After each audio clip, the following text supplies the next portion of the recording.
अस्सलाम वालेकुम। मैं हूँ शाइस्ता यास्मीन और सिलसिला है इंटरव्यूज का उन शख्सियात का जो कि हम आपके सामने लेकर आना चाहते हैं। जी हाँ, ये हैं सहाफ़ी, पाकिस्तान के वो सहाफ़ी जो कि बहुत अच्छा काम कर रहे हैं। इसमें हमारी फीमेल जर्नलिस्ट भी शामिल हैं, इसमें हमारे मेल जर्नलिस्ट भी शामिल हैं।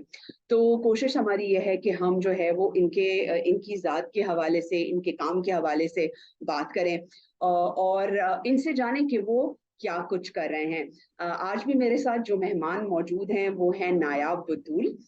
थैंक यू नायाब, शुक्रिया वक्त देने का।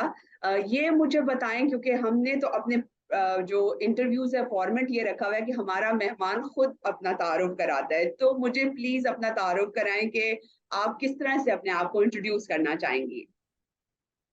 अस्सलाम वालेकुम, मेरा नाम नायाब है और जर्नलिस्टिक हवाले से भी मेरा एक्सपीरियंस है। तो जो जर्नलिज्म से रिलेटेड लोग हैं वो भी यकीनन जानते होंगे। और इसके अलावा क्योंकि मैं डिफरेंट फील्ड्स में काम करती हूँ, ऑर्गेनाइजेशन से ताल्लुक रहा है, एडमिनिस्ट्रेशन सेक्टर, एजुकेशन से ताल्लुक रहा है। सो कह सकते हैं मल्टीटास्किंग और मल्टी फील्ड्स जो है मैं उनमें शामिल रही हूँ। कल 2011 से तकरीबन मैं कह सकती हूँ मैंने अपने सफर का आगाज किया, अपने करियर का आगाज किया। और उसके बाद एज अ प्रिंसिपल काम किया, मुख्तलिफ इदारों में, मुख्तलिफ ऑर्गेनाइजेशंस में काम किया, पूरी डिस्ट्रिक्ट्स को डील किया, लीड ट्रेनर्स के तौर पे काम किया। सबसे ज़्यादा काम जो है वो ख़वातीन से रिलेटेड रहा स्पेसिफिकली, जिसमें ख़वातीन के राइट्स पे और उनकी बेसिक जो ह्यूमन राइट्स हैं उनके ऊपर, उनकी अवेयरनेस के ऊपर, फिर किस तरीके से हम सोसाइटी में ब्रिज को गैप कर सकते हैं खवातीन के लिए भी, और फिर उसके अलावा ओवरऑल बेसिक ह्यूमन राइट्स के ऊपर, जो हमारी सोसाइटी में बहुत ज्यादा प्रॉब्लमेटिक एक टर्म है कि हम ह्यूमन राइट्स के ऊपर नहीं ध्यान देते हैं। सो अच्छा। लोगों को अंदाजा भी नहीं होता बेसिक राइट्स क्या है। और उसके बाद फिर जर्नलिस्टिक एक्सपीरियंस से अगर शेयर करूं तो मुख्तलिफ इदारों के लिए लिखा, डीजीपीआर में पब्लिक रिलेशंस का जो इदारा है वहां पे काम किया, मुख्तलिफ अखबारात के लिए लोकल लेवल्स पे भी लिखती रही। और उसके अलावा अभी अगर मैं हाल ही में बात करूँ तो मैं एसोसिएटेड प्रेस ऑफ पाकिस्तान, जो कि गवर्नमेंट की न्यूज़ एजेंसी है, उससे मुंसलिक हूँ। और इसके साथ साथ मुख्तलिफ इदारों के लिए जैसे आपका इदारा है, इसी तरीके से और जो भी इदारे हैं जो कि बहुत अच्छे कॉजेज के लिए काम कर रहे हैं, उनके लिए कुछ ना कुछ क्रिएट करने की कोशिश करती रहती हूँ। जैसे हमने आपके इदारे के लिए खवातीन से रिलेटेड बिल्कुल, काम उस पे किया। आएंगे, उसके उसके ऊपर आएंगे। तो आहिस्ता आहिस्ता से लेके चलते हैं ताकि हम लोगों को बता सके कि नायाब ने कितने अरसे पहले जो है वो जर्नलिज्म के करियर का आगाज किया। तो ह्यूमन राइट्स, जेंडर राइट्स और ये जो जितनी भी चीजें आप बात करिए, क्या हम ये अखज कर सकते हैं कि ये मोटिवेशन बने आपके जर्नलिज्म के फील्ड में आने के? बिल्कुल, मैंने जर्नलिज्म बहुत शौक से चूज की। अपने सब्जेक्ट को मैंने खुद चूज किया। अक्सर ये होता है बच्चों को कहा जाता है अच्छा ये फलां सब्जेक्ट रख लो, अच्छा वो दूसरा आपका दोस्त रख रहा है तो वो डिसाइड कर लो। और अक्सर बच्चे खुद भी ऐसा करते हैं, लेकिन नहीं, मेरा हमेशा से पाकिस्तान में जितने जो फेमस माशाल्लाह इतने अच्छे नाम हैं जर्नलिज्म इंडस्ट्री में, उनका काम देखा करती थी। और वो खबरें सुनने का, एक्सप्लोर करने का चीजें बहुत शौक था। तो मेरा दिल करता था कि मैं जर्नलिज्म की फील्ड में आऊं और लोगों के लिए कुछ अच्छा करूं। मैं कुछ ऐसा लिखूं, मैं कुछ ऐसा बनाऊं कि जिसकी वजह से लोगों को, स्पेशली पाकिस्तान में मौजूद लोगों को फायदा पहुंचे, कुछ चेंज हो सके सोसाइटी में, कोई क्रिएटिव, कोई पॉजिटिव चेंज आ सके, वो मसाइल जो मुझे नजर आते हैं वो हल हो सके मेरे लिखने से, अगर कुछ हो सकता है। तो मैं बहुत शौक से जर्नलिज्म की फील्ड चूज की इसी रीजन की वजह से। अच्छा, कंस्ट्रक्टिव जर्नलिज्म आपके लिए नया नहीं है, दो कि पाकिस्तान में हम उसका प्राइड एक तरह से लेते हैं कि क्योंकि अक्स ने पिछले अरसे में ये दूसरा प्रोजेक्ट किया डोइचे वेले के साथ, जिसमें हमने कि हम पाकिस्तानी मीडिया के अंदर किस तरह से कंस्ट्रक्टिव जर्नलिज्म कर सकते हैं। लेकिन जब मेरी आपसे बात हो रही थी तो आपने कहा कि करियर के आगाज से ही आपने कंस्ट्रक्टिव जर्नलिज्म, मतलब आप जब हम कंस्ट्रक्टिव जर्नलिज्म की बात करते हैं तो हम बात करते हैं सोल्यूशन बेस्ड जर्नलिज्म की। लेकिन बहुत से लोगों को शायद ये अंदाजा होता है कि शायद इसमें हम तनकीद नहीं कर सकते, इसमें हम प्रॉब्लम्स को सामने नहीं लेकर आ सकते। तो एक तो ये कि आपने जब अपने करियर का आगाज किया तो कंस्ट्रक्टिव जर्नलिज्म तब से ही आप कर रही हैं, और फिर अलोंग विद जो अब्स के साथ आपका प्रोजेक्ट था, अगर आप उस पर थोड़ी रोशनी डाल सकें। बिल्कुल, करियर के आगाज से ही मैंने जब ब्रॉडकास्टिंग सेक्टर को ज्वाइन किया स्पेसिफिकली, तो वहां से ही मुझे अपॉर्चुनिटी मिली कि मैं कंस्ट्रक्टिव जर्नलिज्म पे काम कर सकूं। हमने एक प्रोग्राम डिजाइन किया जो कि स्पेसिफिकली, अगर मैं कहूँ कि मैंने और मेरे स्टेशन मैनेजर ने डिजाइन किया, और वो थ्रू आउट सिर्फ एक प्रोग्राम हम ही कर रहे थे अपने रेडियो स्टेशन के अंदर। और वो सरगोदा में बल्कि कहेंगे कि एक ही प्रोग्राम ऐसा जा रहा था पूरे डिस्ट्रिक्ट के अंदर।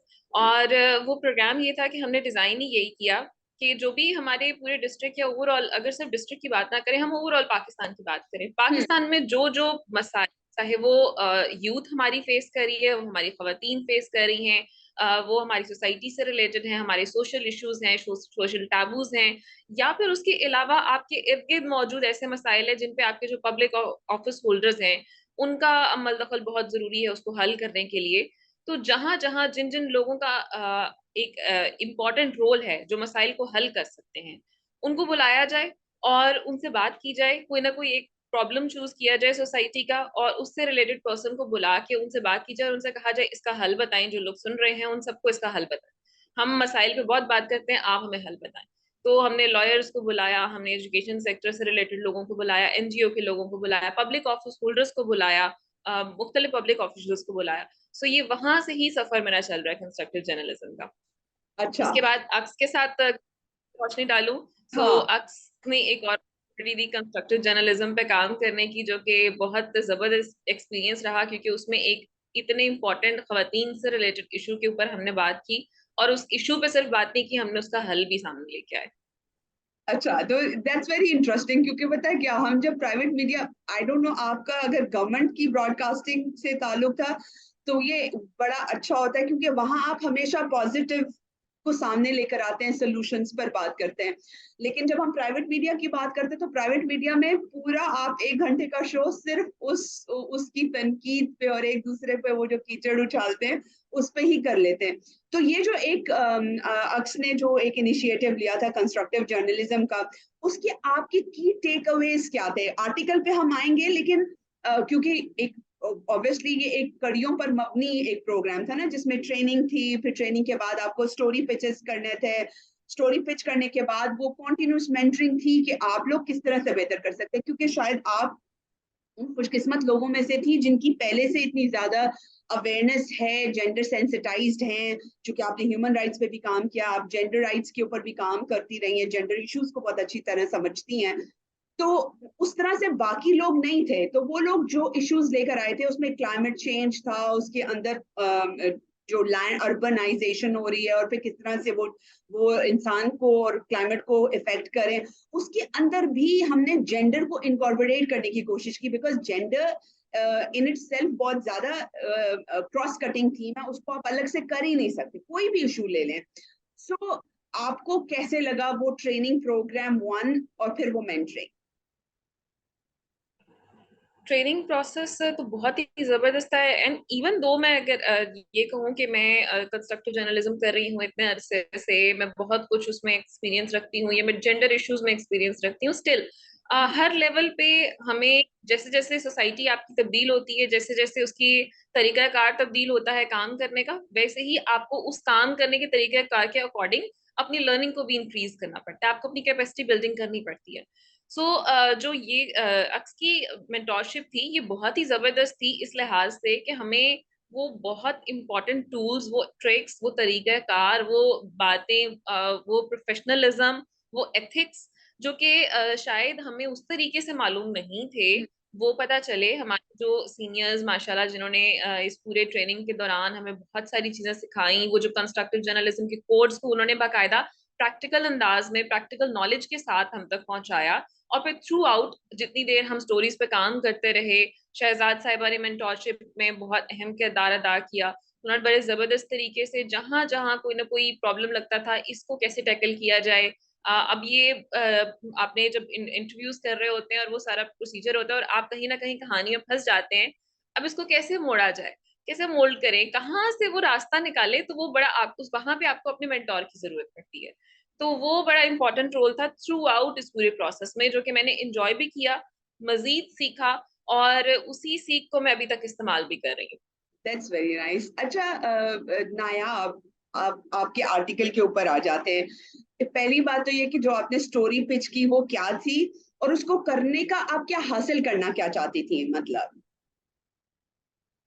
स्टोरी मैं कहूँगी ये टॉपिक ना मेरे बहुत ही इम्पोर्टेंट था मेरे लिए, मेरे दिल से करीब था ये टॉपिक, क्योंकि मैंने अपने एमफिल थीसिस में भी इसी के ऊपर पायलट स्टडी स्पेसिफिकली करवाई। खुद चूज किया इस टॉपिक को और इस पर पायलट स्टडी करवाई। उस वक्त भी मेरे टीचर्स को भी था कि अच्छा नहीं, एंटरटेनमेंट इंडस्ट्री पे काम करके क्या करना है आपने। मैंने कहा नहीं सर, मैं काम करना चाहती हूँ। और अभी भी जब मुझे ये मौका मिला तो बहुत सारे टॉपिक्स पे हम यूजुअली बोलते रहते हैं, बात करते रहते हैं, लेकिन इस टॉपिक पे कोई बात नहीं करता। एंटरटेनमेंट इंडस्ट्री वो इंडस्ट्री है आपकी मीडिया से रिलेटेड जो कि सबसे ज्यादा इम्पैक्टफुल है। हमारी आधी से ज्यादा आवाम क्योंकि इससे जुड़ी हुई होती है, एंटरटेनमेंट इंडस्ट्री से आप एम्पैथाइज करते हैं, आप इमोशनली अटैच होते हैं, क्योंकि उसमें जो कुछ आपके लिए प्रेजेंट किया जा रहा होता है आप उसे शौक से देखते हैं, तो आप उससे इन्फ्लुएंस होते हैं। और ये बहुत इंपॉर्टेंट बात है इसको अंडरस्टैंड करना कि आपके ड्रामाज में जो कुछ दिखाया जा रहा होता है वो आपको इन्फ्लुएंस करता है। हमें ये बात पता नहीं होती, एक नॉर्मल पर्सन को ये बात नहीं पता, लेकिन जो मीडिया एक्सपर्ट्स हैं, जो मीडिया रिसर्चर्स हैं, जो लोग काम करते हैं इस हवाले से, वो रिसर्च इस पे बाकायदा प्रोड्यूस कर चुके हैं कि किस तरीके से आपके ड्रामास का आपके ऊपर, आपकी पर्सनालिटी के ऊपर इम्पैक्ट आता है। तो हमारे ड्रामास में फिर जो कुछ दिखाया जा रहा होगा यकीनन उसका इम्पैक्ट हमारी सोसाइटी में आएगा। और हमारी सोसाइटी में अगर हम देखें इस वक्त जेंडर से रिलेटेड बेइंतहा प्रॉब्लम्स हैं। हम ऑलरेडी कहते हैं हमारा माशरा ऐसा है कि जहाँ पे पेट्रियार्की हद से ज्यादा है, खवातीन इतने विक्टिम ब्लेमिंग और क्राइम अगेंस्ट वुमेन्स, और ये डेली रूटीन है पाकिस्तान की। तो ये सारी चीजें जब हम हल करना चाहते हैं और हम देखते हैं कि इसका आगाज कहाँ से करना है या ये पेनिट्रेट कहाँ से हो रही है, तो उसमें हमारे ड्रामा का बहुत इंपॉर्टेंट रोल है।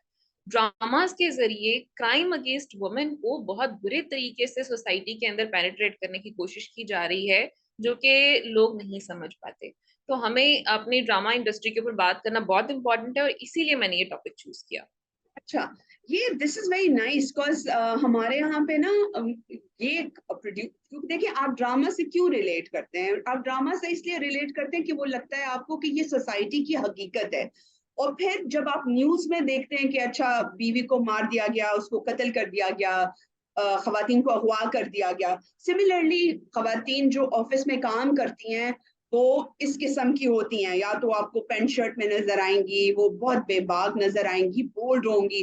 तो अक्सर औकात इन ड्रामों के जो इम्पैक्ट्स हैं वो हमारी सोसाइटी के ऊपर बहुत नेगेटिव आते हैं। तो कोई अगर ये सोचता है अब भी कि ड्रामे सिर्फ एक एंटरटेनमेंट का जरिया है, माफ कीजिएगा, आप, तो मुझे लगता है कि वो आपके अंदर जो है वो इतना एक तो ये कि तशद्दुद देखने का आप लोगों को आदत करा रहे हैं, और फिर वो ऑब्वियसली कोई मेरा फेवरेट हीरो है तो मैं अगर उसको देख के उसको यही सोचूंगी कि अगर मेरा फेवरेट हीरो ये कर रहा है तो मुझे भी ये करना चाहिए, इसमें कोई आर नहीं है।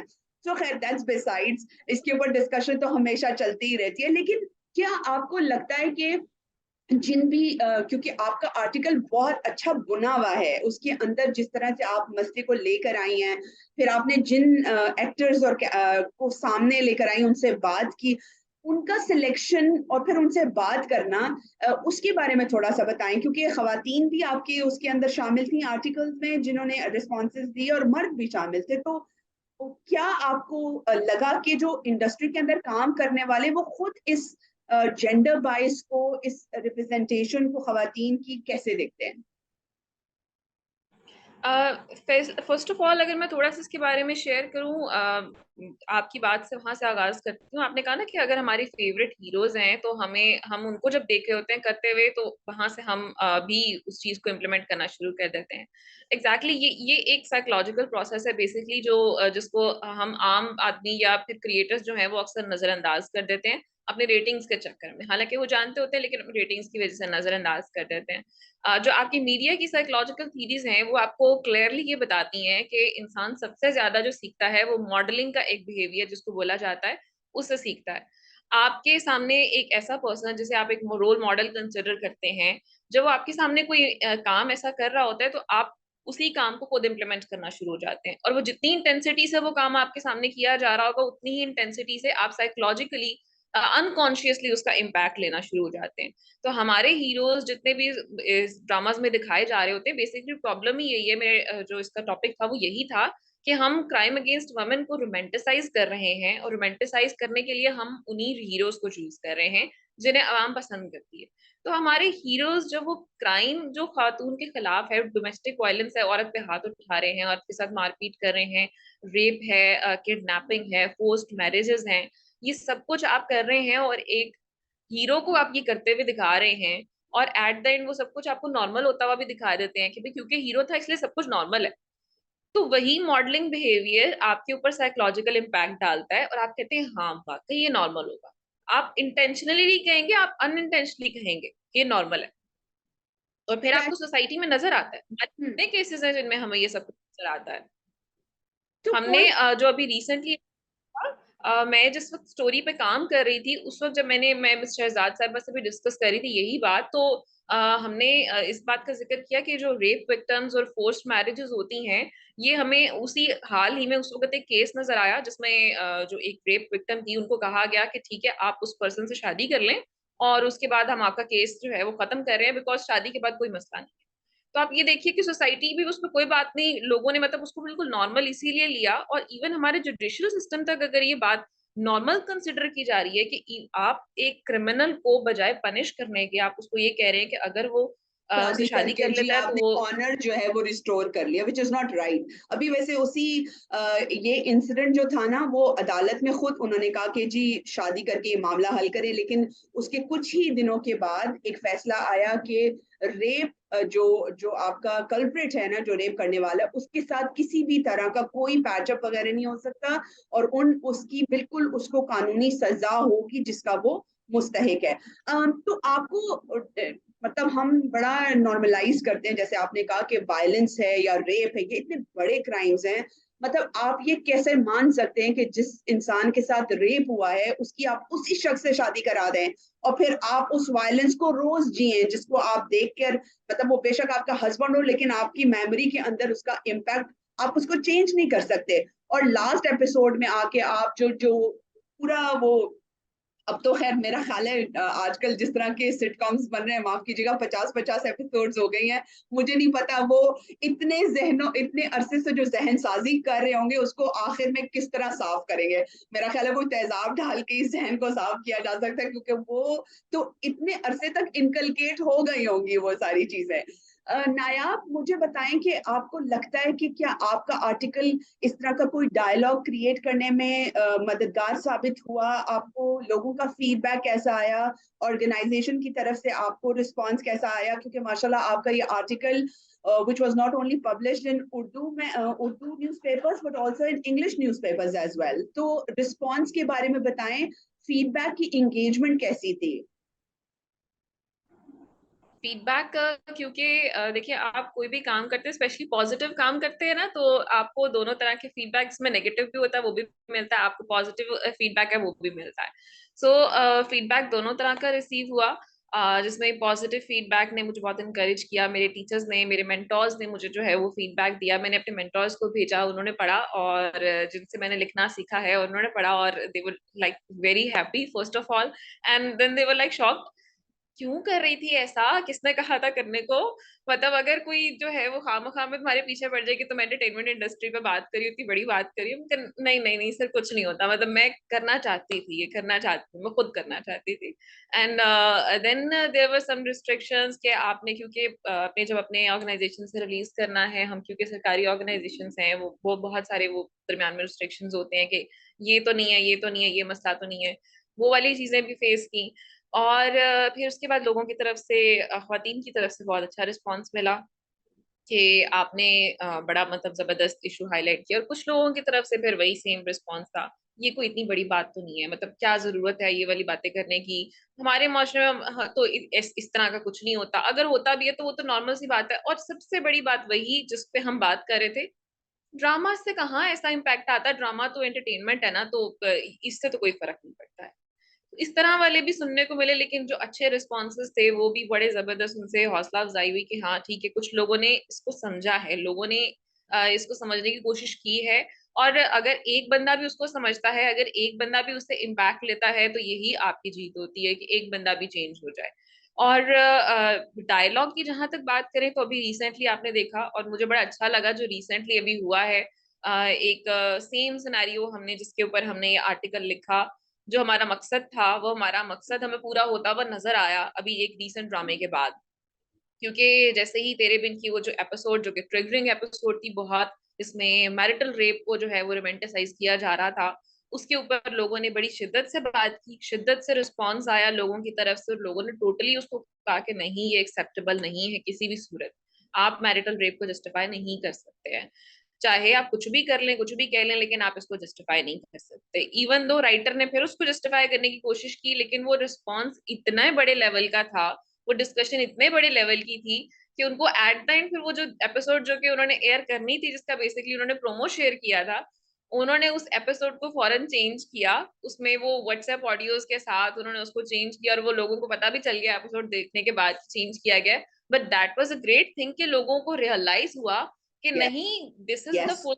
और इससे अब एक हो एक सकता पावर जो है ना वो ऑडियंस को मिली। उन्होंने अपनी इस जो जिसे कहते हैं ना कि अक्सर हम देखते हैं कि आप लोग कभी भी बहुत सी चीजें आपको ड्रामों के अंदर बुरी लगती हैं, लेकिन आप कहते हैं क्या फीडबैक देना, कोई असर तो होगा नहीं। बट अब वो जमाना नहीं है जहां पर हम देखते हैं ना, तो ये पूरा एपिसोड, हालांकि किस कदर ये ड्रामा उन सारी नेगेटिविटीज के बावजूद जो है वो लोगों को पसंद आ रहा था, क्योंकि मेस्कुलिनिटी और ये मर्दानगी और ये इस तरह का जो गेटअप हीरो को कराया जाता है, तो ये लोग बहुत रोमांटिसाइज करते हैं, बल्कि इसके बहुत नेगेटिव इम्पैक्ट होते हैं। सो ये अच्छा हुआ कि आपकी एफर्ट इसमें शामिल रही कि लोग जो है वो इसको नहीं पसंद करते और इसको चेंज करना चाहिए। एंड आई थिंक नूरा मखदूम जो है वो एक गलती करके और फिर गलती पे गलती कर रही है, और हर एपिसोड आपको ये हो रहा है कि आई एम सॉरी, अब आपको रेटिंग तो नहीं आनी, अब आपको जो ओरिजिनल स्क्रिप्ट था उस पर जाके इसको वाइंड अप करना चाहिए। नायाब, कंस्ट्रक्टिव जर्नलिज्म लगता है लोग अप्रिशिएट करेंगे? क्या चैलेंजेस आपको लगता है, मतलब आपको चैलेंजेस आते हैं, उसको कैसे ओवरकम करती हैं? देखिए, जब भी कोई अच्छा काम करना हो तो वो करना मुश्किल इसीलिए होता है। लोग पॉजिटिव काम करने से झिझकते ही इसीलिए क्योंकि उनको पता होता है कि पॉजिटिव काम में आपको हर्डल्स बहुत ज्यादा आनी है। आप जब किसी को अच्छा काम करने को कहने लगे हैं ना, या आप उसको अच्छा रास्ता बताने लगे हैं, जब क्योंकि अच्छा रास्ता मुश्किल होता है, सही रास्ते पे जाने के लिए आपको बहुत मेहनत करनी पड़ती है, और बहुत सारा कुछ बर्दाश्त भी करना पड़ता है। तो जब आप लोगों को कहते हैं ना कि नहीं, वो गलत रास्ता मत चूज करो, ये सही रास्ता चूज करो, तो वो कहते हैं गलत रास्ता आसान है, ये हमें सही रास्ता क्यों बता रहे हैं? तो वो हर्डल्स तो आपको आनी ही आनी होती हैं, और वो हर दफा आती हैं। जब भी आप कुछ भी पॉजिटिव बताने की कोशिश करते हैं तो वो आपको हर्डल्स आती हैं। सो जब भी मैंने कंस्ट्रक्टिव जर्नलिज्म से रिलेटेड, चाहे जब मैं ब्रॉडकास्टिंग सेक्टर में थी, मैं तब प्रोग्राम्स कर रही होती थी, या अभी अगर मैं लिख रही होती हूँ, तो वो सेम सिनेरियो होता है कि आपको फीडबैक दोनों तरह के मिल रहे होते हैं। या फिर जब आप काम करना चाह रहे होते हैं, आप कुछ लिखना चाह रहे होते हैं, आप लोगों से कांटेक्ट करना चाह रहे होते हैं, वहां पे आपको हर्डल्स आते हैं, लोग रिस्पॉन्ड नहीं करना चाहते पॉजिटिव चीजों पे, तो बड़ी मुश्किल से रिस्पॉन्ड करना चाहते हैं। अभी इसी में स्टोरी की बात कर लूँ तो इस पे जब मैं रिस्पॉन्स लेना चाह रही थी स्पेसिफिकली उन लोगों से जो कि इन किरदारों का हिस्सा थे, क्योंकि उन्होंने इन किरदारों को निभाया और एक सोसाइटी के ऊपर जैसा इम्पैक्ट गया, तो मैं उनसे जानना चाहती थी कि भाई आपने क्यों ऐसा किरदार निभाया, what was hmm. The reason, आपने हम्म। क्यों उसको स्टेप बैक किया। जबकि अच्छी एग्जांपल्स भी मौजूद हैं जिन्होंने ऐसे किरदारों से स्टेप बैक किया, उन्होंने हम्म। टोटली रिजेक्ट किया या चेंज करवाया, तो आप क्यों नहीं करवा सके? सो वहां पे भी यही है कि कुछ लोगों ने रिस्पॉन्ड किया and some were not willing to respond, they were totally not willing to respond. तो ये दोनों तरह की चीजें फिर आपको फेस करनी पड़ती हैं जब भी आप ऐसा ऐसे काम की तरफ जाते हैं। उसका हल यही होता है कि आप अपनी मोटिवेशन हाई रखें, आप कॉन्टिन्यूसली एफर्ट करते रहें, आप रास्ते निकालते रहें दरमियान में से। बहुत सारे रास्ते मौजूद होते हैं, बस हमें लगता है कि नहीं सिर्फ एक है, शायद ये एक नहीं मिला तो हम क्या करेंगे। नहीं, ऐसा नहीं होता। है। आपके पास आपका साथ देने के लिए, आपको मेंटोर करने के लिए भी लोग मौजूद होते हैं। जहां आप फंस जाते हैं वहां पे आपके सीनियर्स मौजूद होते हैं। सो बस यही तरीका अपनाती हूँ हमेशा, जहां फंस जाती हूँ अपने सीनियर से हेल्प ले लेती हूँ, हिम्मत नहीं हारती कभी भी, और बस चलती रहती हूँ। वाह, विद दीज मैसेजेस, हिम्मत नहीं हारना और ये मेंटरिंग वाला होना भी ना आपकी जिंदगी में एक बहुत ही बड़ा नेमत ही समझी जाती है, कि जो लोग आपके काम को मजीद निखारते हैं, संवारते हैं, ताकि आप अपने जर्नलिज्म का सफर जारी रखें। थैंक यू सो मच नायाब, बहुत मजा आया आपसे बात करके, और फिर जिंदगी में मौका रहा तो आपकी स्टोरीज को इसी तरह उसके ऊपर बात करेंगे। बहुत शुक्रिया।